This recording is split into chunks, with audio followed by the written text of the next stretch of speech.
Kim. But I did want to get started so we can keep everybody on time here today. Few things. So I'm Marla Holdreed. I'm an executive coach, and I'm a founder of Shift Leadership. I serve on the leadership team for Conscious Capitalism, and I head up the Champions Committee for Conscious Capitalism. And my partner in crime today will be Christina Zerfis. I'm not sure if she's on the call yet. I know she had one that was wrapping up right at noon today. We're all doing the back-to-back Zoom calls these days. And so she'll be popping on soon, and we're co-hosting together. I'll have her introduce herself when she gets on. But I wanted to welcome everybody. Thank you for attending. It's always great to see new faces and some familiar faces. For those of you who aren't familiar with conscious capitalism, I'll share a quick overview. So basically, Conscious Capitalism Indianapolis is part of an international movement that combines education and inspiration to promote responsible business practices with civic involvement. We believe that generating profits can coexist with a greater purpose, and that financial results are optimized when this occurs. The purpose of our chapter here at Indianapolis is to help companies discover, embrace, and embed the principles of conscious capitalism into their organizations. We typically have in-person events throughout the year for our group, and obviously due to COVID-19, we've decided to switch things up and do some virtual events. Today is the last one in our Friday lunch series, and it's exciting because we've decided to share some good news by doing a Good News Blitz. So we have several businesses who are going to be showcasing their good news and how they've been doing good within their organizations and for the community, which also the whole idea nicely aligns with the tenet of conscious capitalism, which is higher purpose. So it really comes together well, demonstrating our values as a chapter of conscious capitalism and how these businesses incorporate that tenet of higher purpose into their organizations as well. So we're going to have 3 speakers for you to share a little bit more about their experience, and then also 2 videos to share as well. Just a couple of reminders before we get started. Everybody is on mute, so if you could stay on mute the entire time, just so we don't have as much background noise, that would be great. And then also, if you could use the chat throughout the hour to ask any questions. Christina is going to be in charge of the chat. So if there are great questions throughout, we'll pop in and ask the questions, or we may save them to the end. It sort of depends on how it all rolls today. And so with that, let's get started. Actually, before that, Christina, I just saw you pop on. So if you wouldn't mind doing a quick introduction, and she and I are gonna be co-hosting throughout today.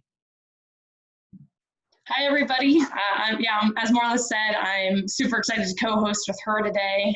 This whole idea kind of came from just the concept of, I actually think it's a Mr. Rogers quote. I could be wrong on that. Just of, when kind of tragedy strikes, always look for people helping, because there's always people there.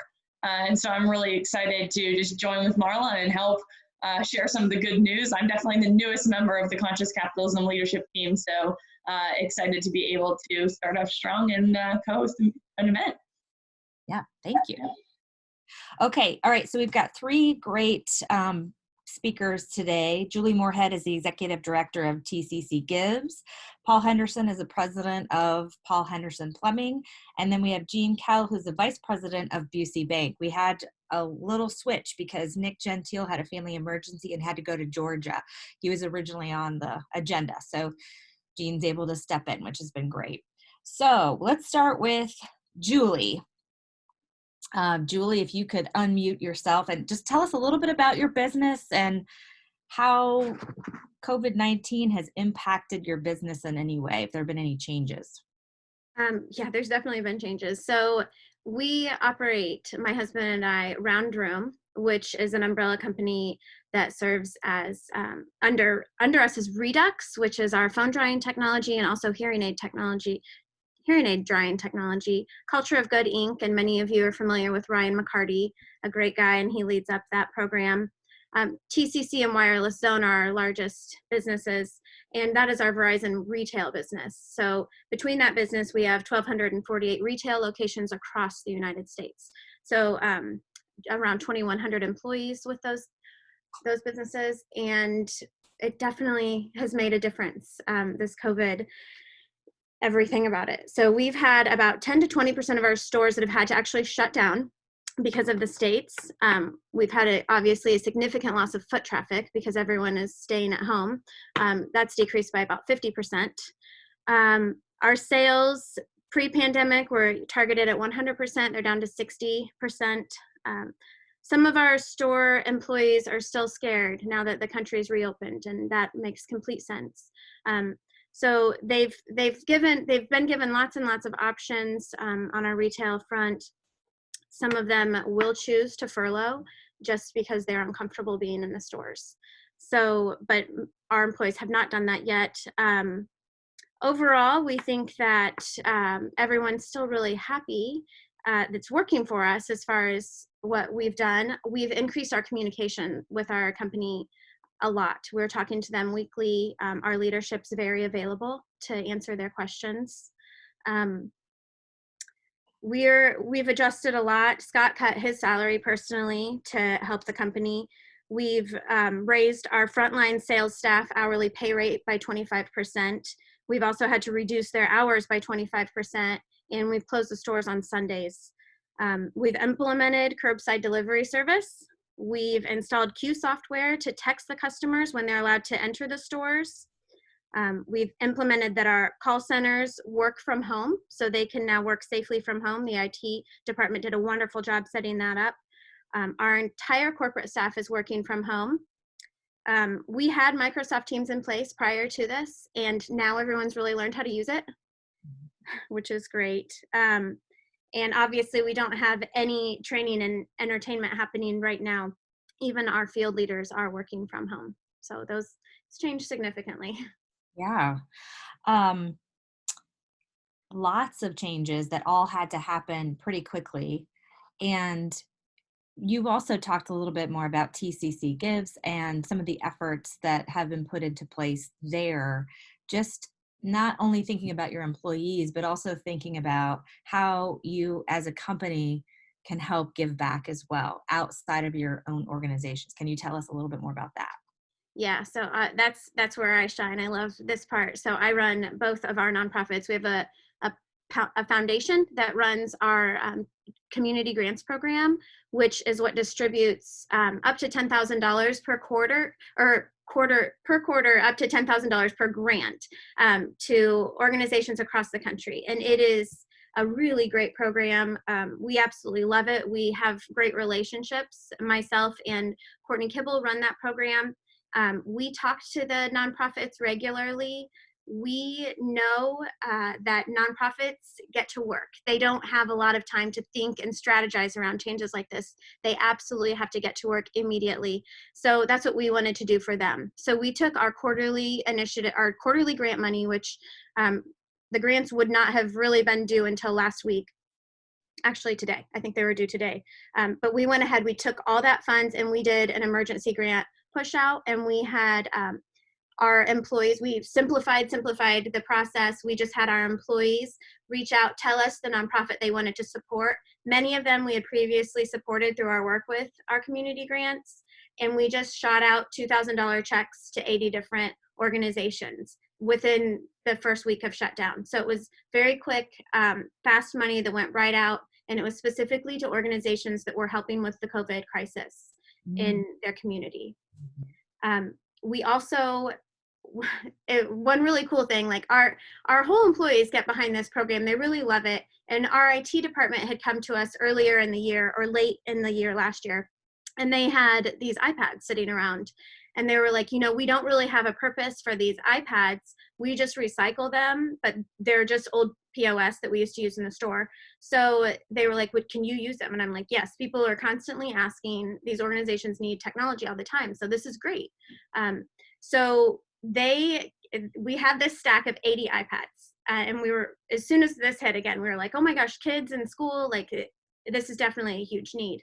So we began working with some organizations. I had a friend of mine from Cincinnati that works for United Way, and the nursing home patients there in the low-income communities weren't able to communicate with their families. That some of them don't even have televisions in their rooms, so it's just a horrible thing to think about.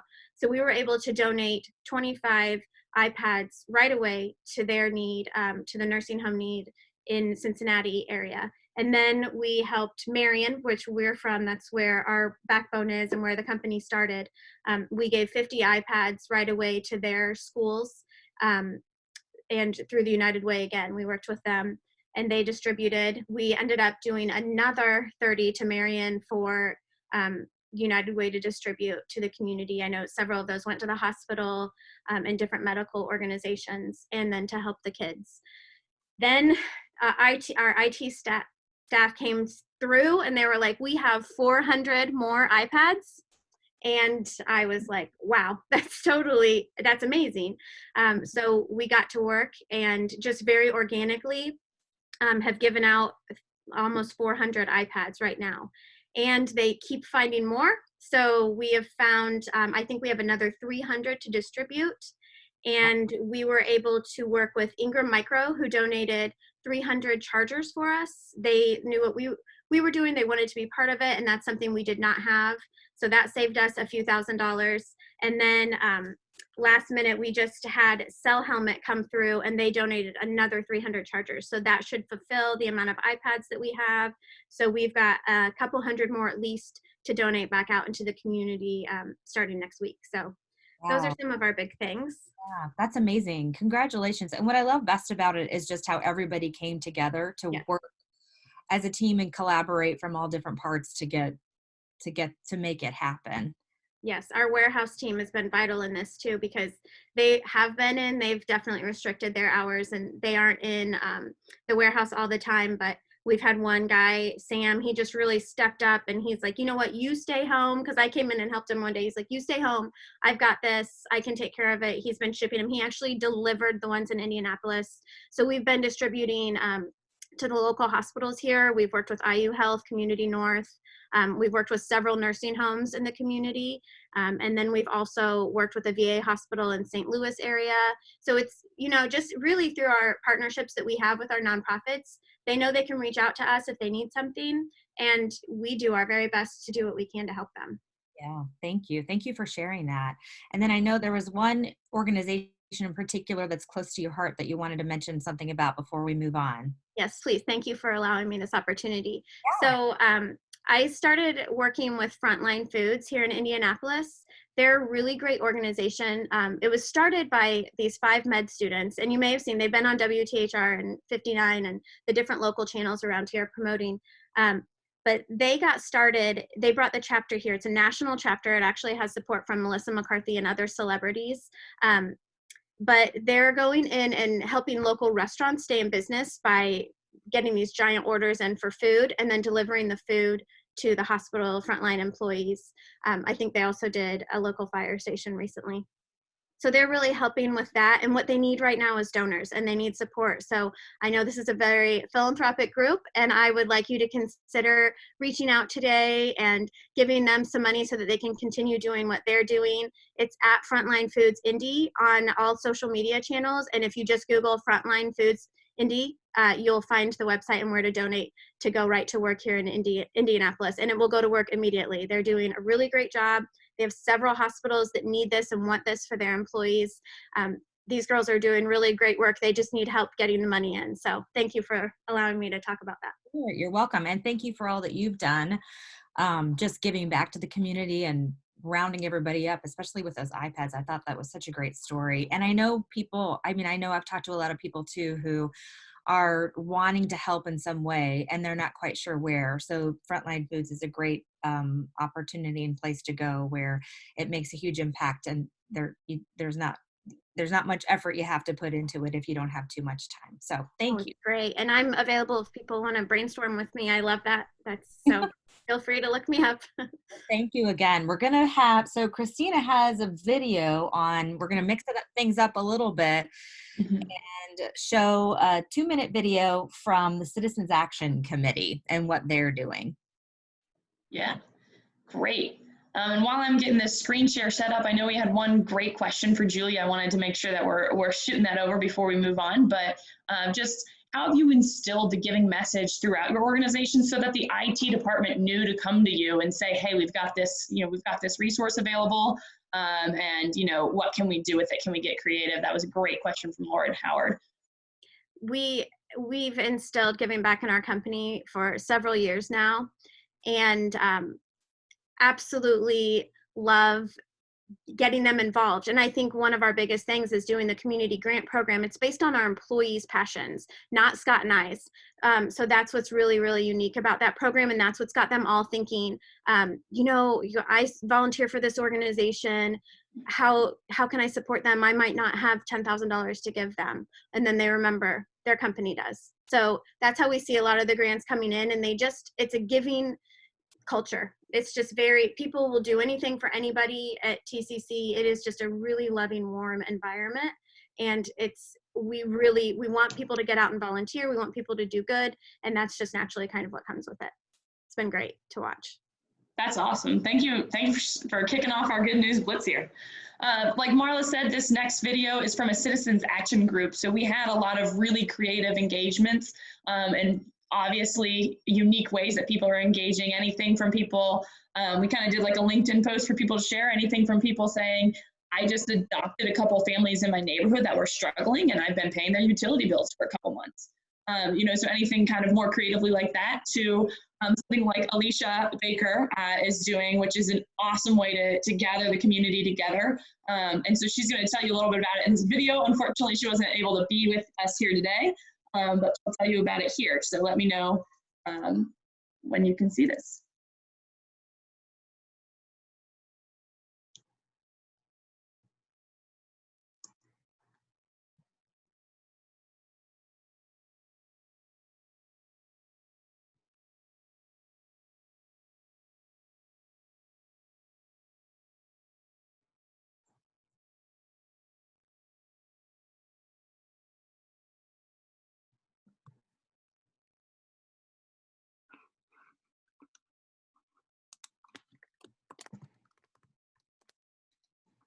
Oh no, I was worried, or I'm hearing people can't hear this. Let me troubleshoot that. And Marla, do you want to take us to the next? Sure. The next live, and I'll see what I can do on my end. Yep, that works. All right, great. Sorry about that, guys. It's okay. So next up, we have Paul Henderson. Paul, I see you on here. Are you able to unmute yourself?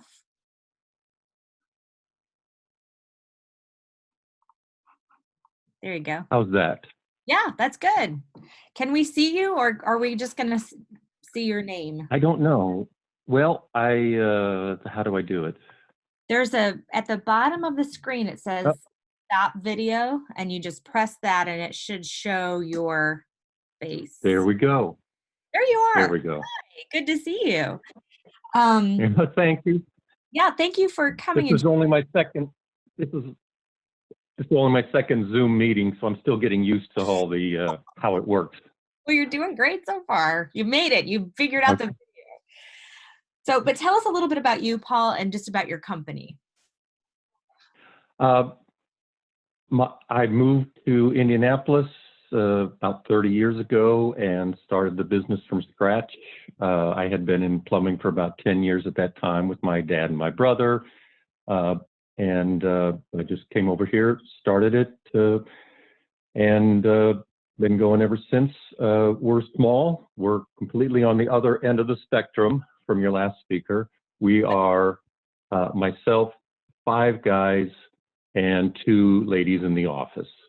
Mm-hmm. And we just do residential plumbing throughout the north suburbs of Indianapolis. Yeah, you do residential plumbing, but you've also been doing some great things to give back to the community and just help out, as much as you can. So tell us a little bit more about that, just throughout this period. We were affected pretty heavily. I had to lay off 3 out of my 5 texts in one day about 6 weeks ago because the phone calls just stopped because nobody wanted a stranger in their house, understandably so. So for probably 6 weeks, we had a 2-man crew working, and my office manager also offered to be laid off just to help us out. She's been with us 20 years next week, and she's super, and she's willing to do whatever, whenever. So what we've been doing is donating $20 per service call, per job, basically, to coronavirus relief efforts. We are primarily focusing on food banks because that's where the most immediate and important, to me, I feel, need is, because if you can't eat, nothing else matters. So far, we're giving our donations in $500 chunks. We gave one last week, one yesterday, one this morning, and they're adding up pretty quickly.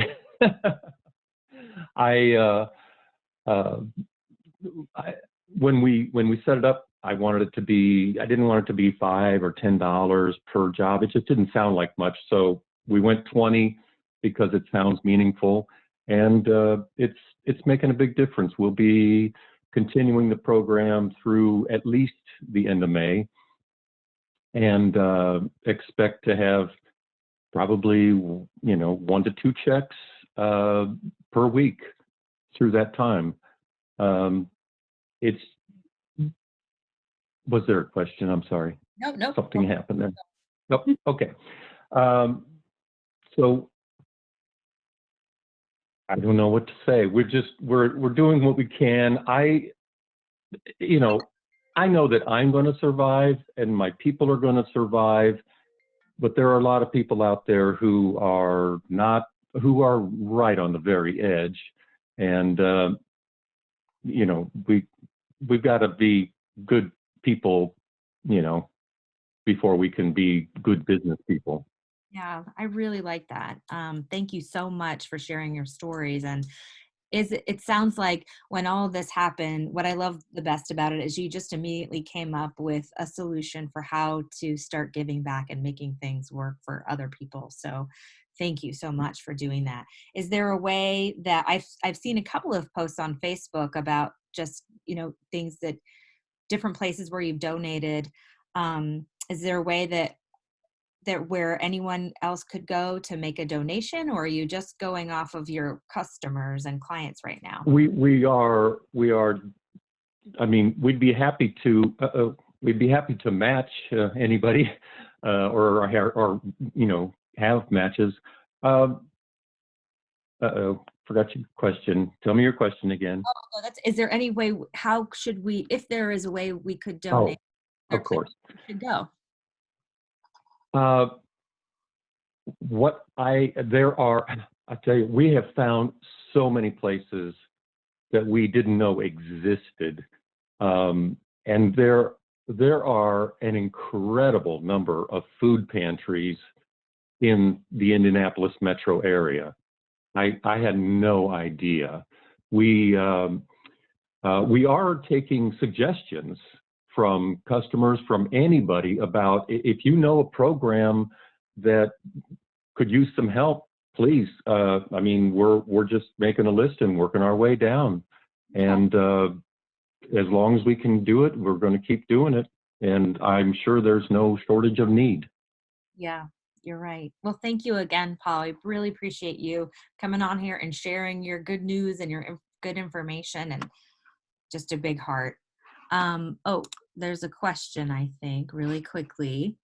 So it's from Lauren Howard, and she says, Paul, do you see this higher purpose impacting your business long term? Will you continue to do this long term?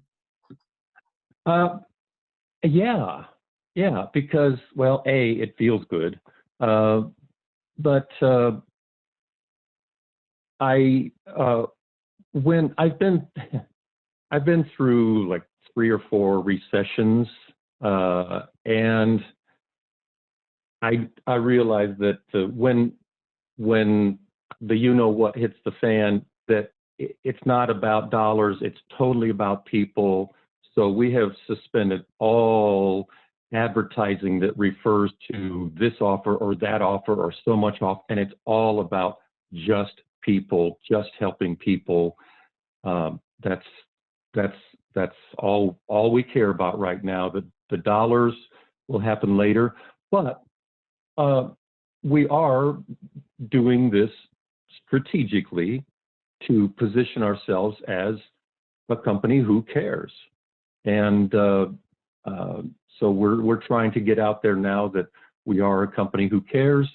We're trying to show our human side, and whatever happens beyond that is fine, but we're just focused on people right now. Mm-hmm. Yeah, well, that sounds great. And you are a conscious capitalist, and you probably didn't even know it, because everything that you're saying is all aligned with our group and what we stand for as well. So thank you so much for contributing. You're welcome. We are, so Chris, let me check in with you, Christina. How are things coming with the video? I think I've got it. So okay. let's try this one more time. We'll see if I actually do. Okay. All right. Baker. I am a community engagement manager for Bertha.com, helping connect people to free reduced cost resources across the state. And I also started the Indie Neighbor Response Team in response to the coronavirus. And just want to give you all a brief update on how things are going and encourage you to get plugged in. So we started this effort the day that Indiana saw its first death. Back in early March. Since that time, we've had 1,000 people sign up to volunteer to deliver groceries, run errands, call to check in on people. And so really grateful for the amazing response this community has had. We've also been requesting that volunteers also give back to other entities, like helping out with gleaners or local food pantries, with local community centers like the Bonner Center or Flanner House or Southeast Community Services, and really plug in to help those entities serve their clients and our neighbors as well. So I encourage you to get involved. You can go to covaid.co, covaid.co, and sign up to volunteer if you're willing and able, or go check out those other orgs in your area to see how you can give back. Lastly, I would also say findhelp.org is a great resource. It is powered by Aunt Bertha, the organization I work for, and it lists free and reduced cost resources across the state of Indiana by zip code. So if people you know are searching, or you yourself are searching for resources during this time, you just go to findhelp.org, plug in your zip code, and it'll show all the free reduced cost services that are available in your area. So go to findhelp.org, check it out, and thanks again for all you do. Thanks to all the frontline workers, all the grocery store workers, all the delivery drivers, all the nurses and teachers and doctors. We appreciate you so much. We couldn't do this without you. So for the rest of us, let's stay home, let's stay safe, and keep on Indy. We love you. So that is Alicia, and she does some really awesome work. And although she couldn't be here today, I am fairly familiar with her work. So if there's questions on that, I can. The other video, unfortunately, I could not get to work, but I will just share a little bit about what they're doing on Lisa's behalf. Lisa runs the Mars Hills Art Center, which was an organization she started about 2 years ago to bring art therapy to the neighborhood of Mars Hill. And they do all sorts of things. Their primary purpose is to bring arts and crafts to the children of the neighborhood, so that they can have a creative outlet, cultivate those skills, and really have some place to go after school. And they do a lot of other things as well, such as therapy, yoga. They go much beyond just the crafts. But during COVID, they made a very quick pivot to being able to deal with this, obviously with a shelter in place, and especially now that all the children are home, so giving them a creative outlet at home, and they shifted to online orders of arts and craft kits, so the families could go on and order them for free. They came up with instructions and packages that they could drop at people's doorsteps, and have given quite a few crafts, and I think they've had like 7 different kits you could choose from, and it's really been successful, and very impactful. They've gotten a lot of great feedback just from, if any of you have kids at home, I'm sure you know that having an activity for your children right now can be really important, but just impressive on how quickly they were able to pivot a service model to continue serving during this time. So that was Lisa's pitch that she unfortunately wasn't able to share because that video wasn't up. But I'll pass it back to Marla now. And if you have questions on either of those projects and I can't answer them, I'll make sure that they get to somebody who can. Thank you, Christina. All right, so we have Jean now. Jean Kell from Busey Bank. She's a vice president at Busey Bank, and she is going to tell us a little bit about what's happening over with Busey. So Jean, thank you again for being here. So also I wanted to say to the group, Jean especially, it was great for you to pop in sort of last minute. We had Nick Gentile on the agenda, and he unfortunately had a family emergency and had to go to Georgia. And so thank you for being able to take his place last minute. We really appreciate that. So tell us a little bit about you and Busey and some of the efforts that have been happening in your world. Sure. My name is Jeannie Kale, and I am actually a private banker at Busey. Busey is a 151-year-old bank. We're headquartered out of Champaign, Illinois, and we opened our first office in Indianapolis in August of 2017. But we'd been in the area for a lot longer. We had a loan production office for about 20 years. I would state that COVID has impacted banks 2 ways. One, we've actually had to close all of our lobbies, kind of like the first, well, in fact, both speakers. We have drive-throughs open so clients can come in. Our volume of traffic has fallen about 60% from people that are going to the bank. Of course, technology has a lot to do with that because a lot of people now are doing stuff online. But one of the things that's really hurt is with all the layoffs and all the uncertainty with businesses, banks lend money to clients. So we've been very, very busy helping people defer payments.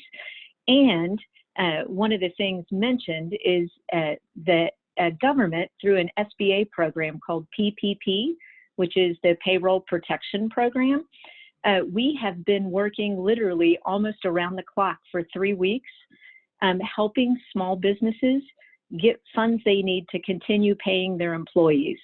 The first round on April the 3rd, we processed 2,800 applications. And the second round, we've processed just slightly over 1,000. We've lent out $65 million, and we have helped save 100,000 jobs. One of the questions on the application is how many employees do you have? And with that, the loans that we've processed have helped 100,000 people.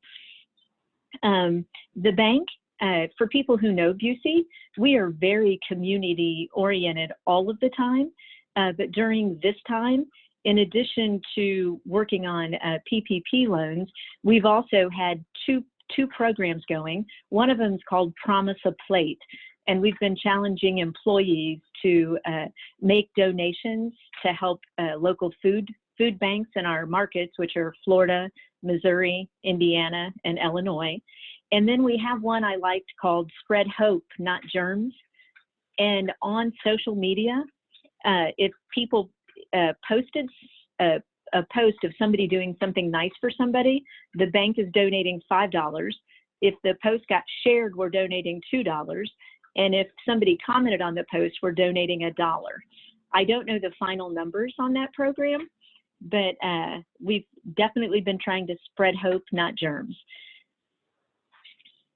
Yeah. I don't know if anybody has any questions on those.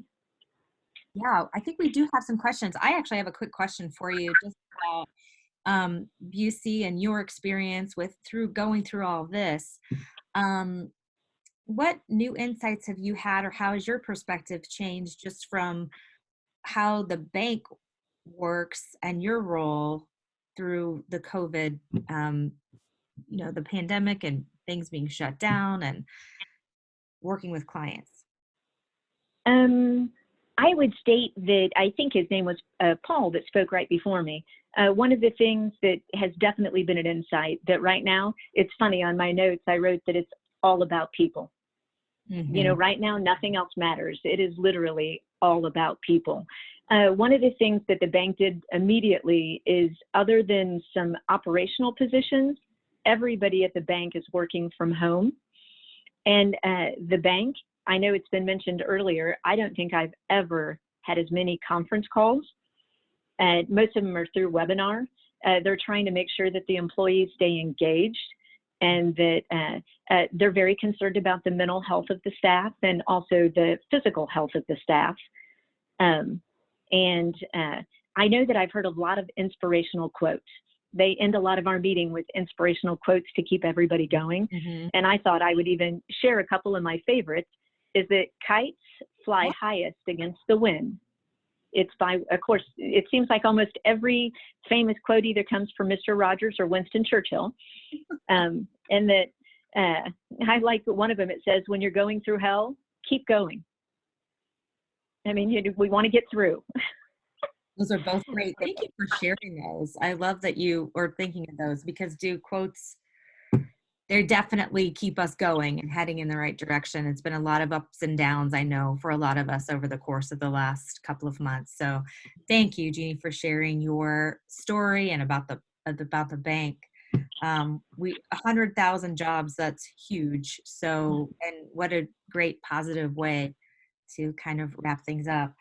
So we are going to move along with any questions. Christina, I'll hand it over to you to go through some questions for all of our speakers. And then if anybody else, we're going to open it up after we finish up with questions. Anybody else who has some good news to share, be thinking about that. We're going to open it up to the group just to share some quick other news. So Christina. Great. Yeah, one question that hasn't quite been answered yet, we got from Nathan, is what is, to Jean, what is the current biggest banking challenge? I guess you can talk specifically to Busey and just kind of as a market as a whole. I would state that the biggest banking challenges is we don't know what the new normal is going to look like. We don't know what type of long-range impact that COVID-19 is going to have to our client base. And I'm sure everybody's heard on the news that banks are moving huge amounts of funds to loan loss reserves, anticipating that there's going to be a lot of businesses that don't survive COVID-19.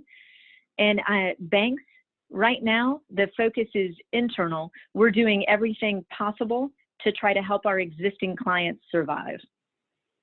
So, I mean, I would say that that's the big focus for banks right now.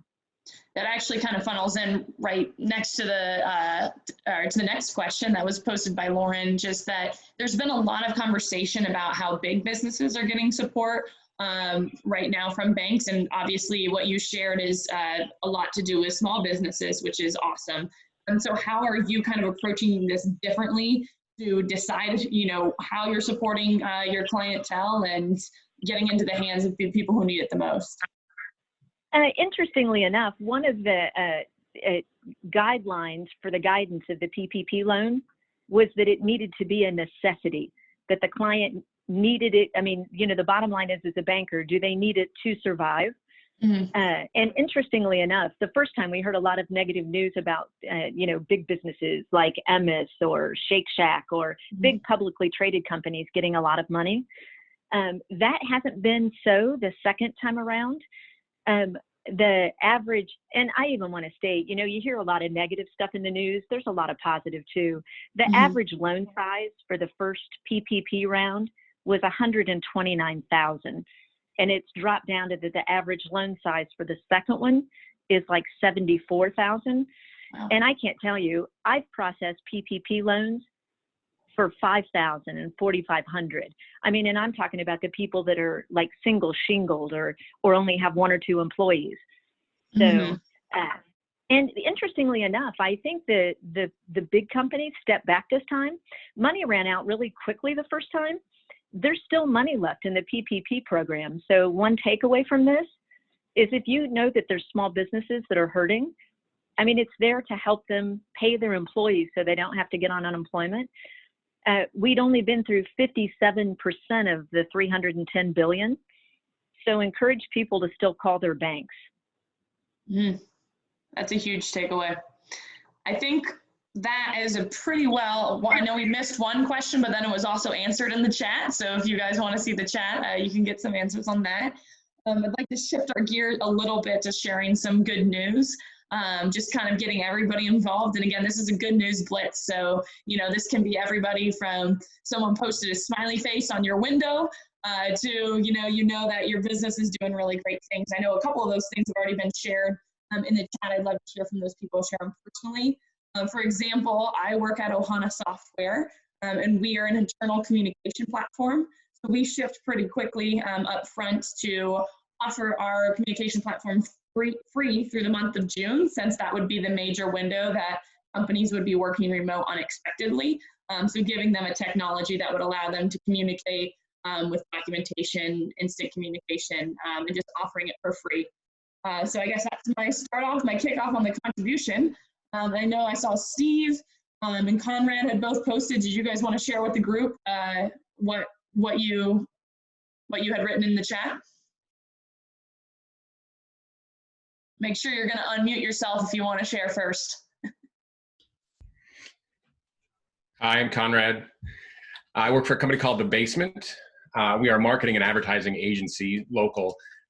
Back a few weeks ago when this really started to hit, we were contacted by Elise Schrock with the Indiana Restaurant and Lodging Association.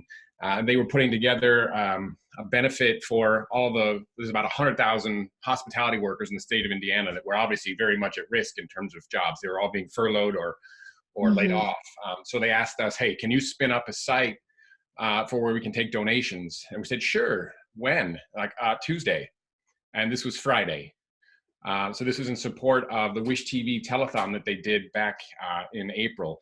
So we pulled it together, and it's pulled a lot of money in, and it's benefiting a lot of people. So any opportunity that you can do to share would be great. We got picked up by Ad Age.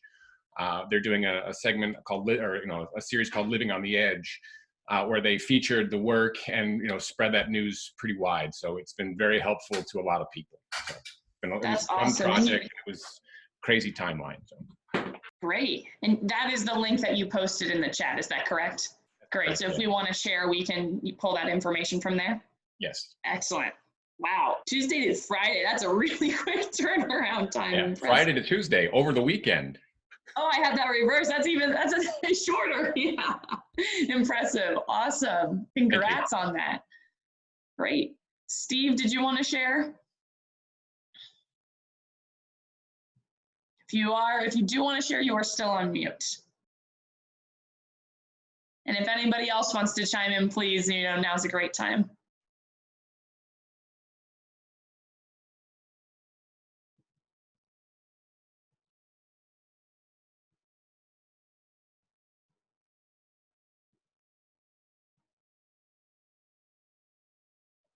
Let's get 3 people to share something good that's happened to them during this shelter in place, especially crossing our fingers that we have a good reopen on Monday. So now is a great time to be reflecting on some things that happened. It could be personal or professional, just some good news.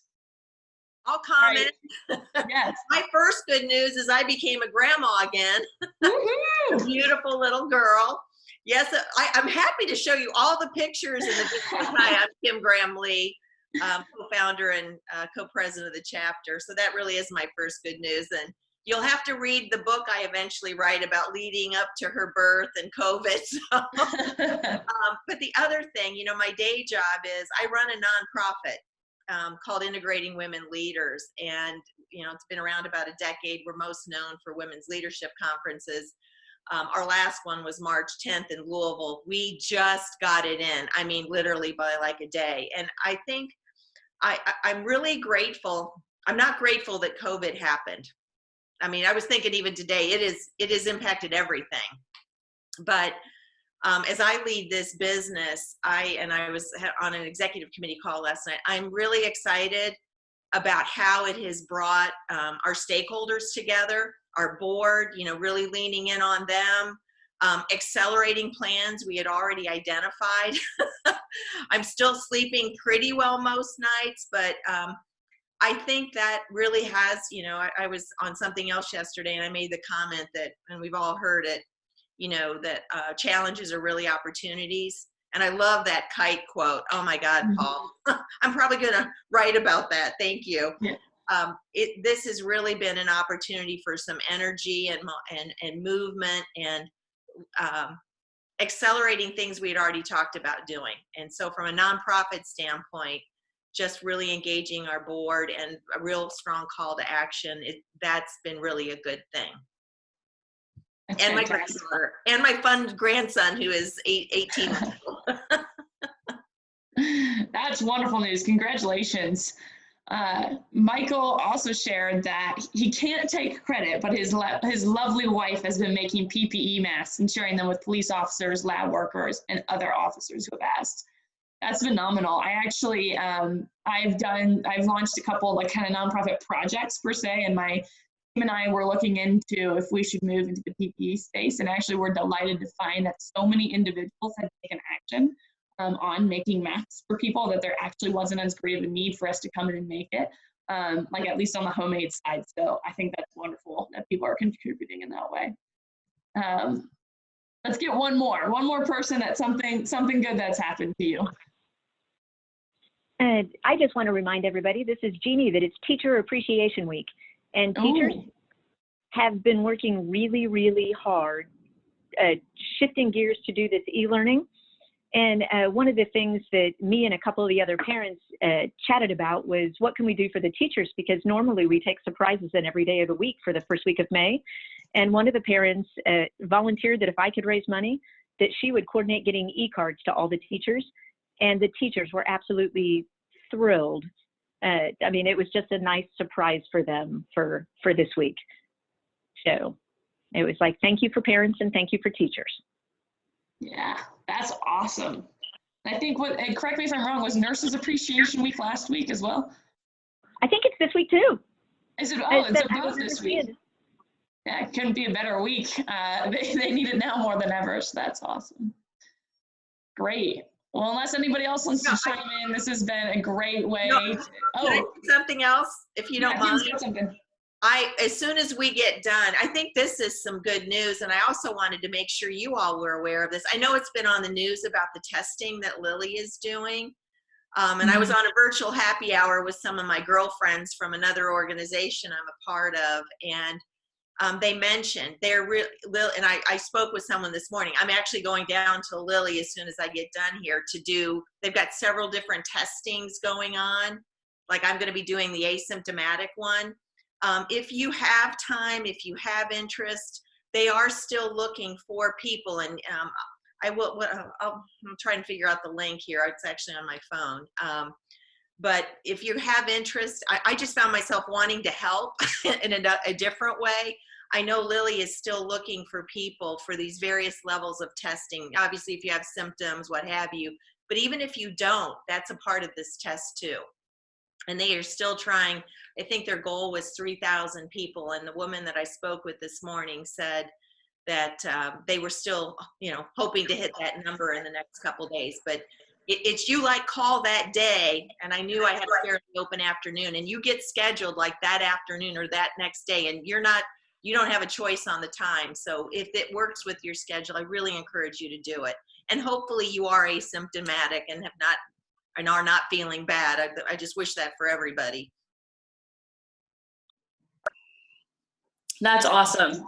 So thanks for sharing that. Is there an echo coming through right now? My apologies for that. Is this better? Sorry about all the technology issues that I've been having, but awesome. Thank you so much for sharing the good news, and please don't let it stop here. Please take this opportunity to either say thank you to a teacher, say thank you to a nurse, whether that's just sending a text to the ones you know, or posting something on social media.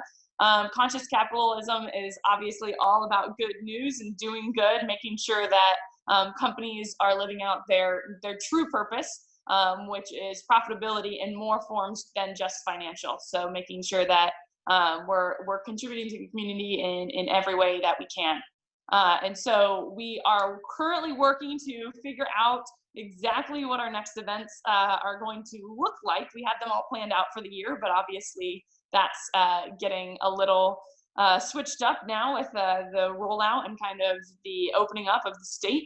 So make sure to stay tuned. We're going to be announcing what those next steps are very soon, and we're hopeful that we can see all of you there. So Marla, did you have anything else that you wanted to share before we wrap up? The last thing is, do you have the slides to thank our champions? And also the Indiana Philanthropy Alliance is something we wanted to talk about as well. That's right. So I got double dialed in because my computer died. I'm just having a case of the Monday on Fridays. So I don't have that information to share right now, but is that something that I can send out to the registration group? I can email that through everybody, as well as the links of that been set in the chat for all of the places you can go and help support based on this call. We can, or Pat, maybe. Yep. Awesome. Thank you so much. I'm looking for it. Let me grab it real quick.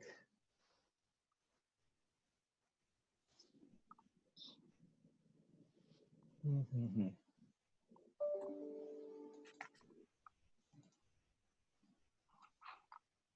Almost there.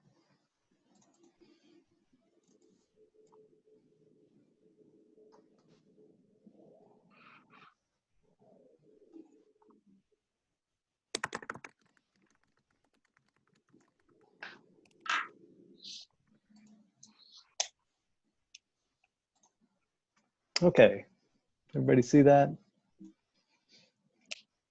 Yep. Good. So, yeah, a couple things, and certainly Marla and Christina, thank you for hosting today. This has been great. It is great to get some good news.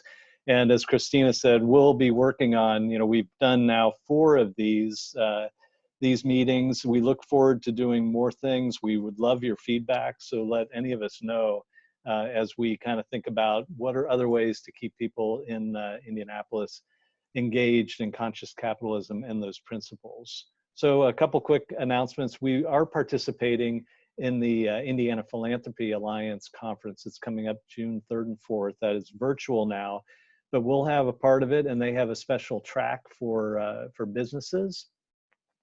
Also, as I said, your opinion does count, and an email will go out probably in the next few minutes. So please watch for that, and do take the time. It only takes a minute or two to answer a few questions and give us some ideas. We really appreciate it. A couple people to thank: the Indiana Economic Development Corporation. They provide a grant to help us continue our programming, so we're very grateful to them. They have certainly been involved in a lot of the efforts to get the right supplies to the right people in Indianapolis. So they are certainly busy right now, and we're grateful for their help. And then finally, these are our champions. These are all companies that have donated financially and often are very involved in our programs. You'll recognize some of the names like Round Room and Busey Bank that participated in today's program. We appreciate their contribution, and if you would like to see your business on this list, we'd certainly love to make that happen for you. So that's it, Marla. That's the wrap. All right. Thank you all for coming. We really appreciate you being a part of our program today. And like Pat said, there'll be some follow-up on a survey and future information. So hopefully we'll see you at future events. Thank you, everyone. Have a great day and a great weekend. Thank you.